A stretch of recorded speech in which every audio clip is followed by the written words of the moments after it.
Fiecărui om din lume Dumnezeu i-a dat viață lungă și frumoasă, fără de păcat.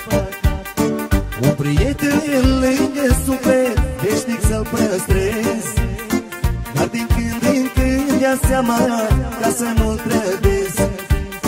Nu vreau multe de la viață, numai aripi aș avea, ca să pot zbura departe, să mă uite lumea rea. Doamne, dă-mi te rog putere, să pot lângă ei trăi. Le-aș da toți banii din lume, să mă uite o zi.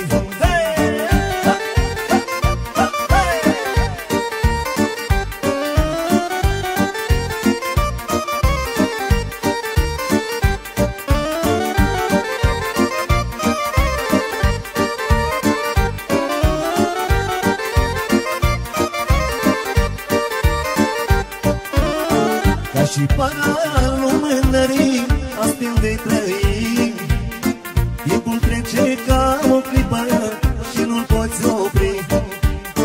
Nu-i nevoie bani să ai, viața s-o trăiești. Un prieten devotat, asta se-ți dorești. Nu vreau multe de la viață, numai aripi aș avea, ca să pot zbura departe, să mă uite lumea rea. Doamne, dă-mi te rog putere, să pot lângă ei trăi.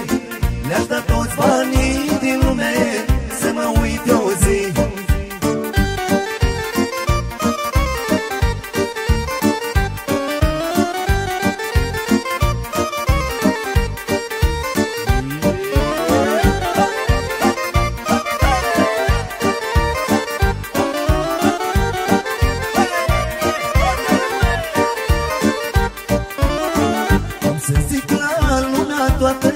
Că nu e păcat, cei ce i-am crezut prieteni, astăzi m-au trădat.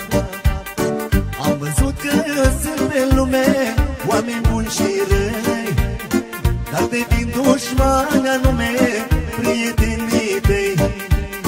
Nu vreau multe de la viață, numai aripi aș avea, ca să pot zbura departe, să mă uite lumea rea. Doamne, dă-mi te rog putere, să pot lângă ei trăi. Le-aș da toți banii din lume, să mă uit o zi.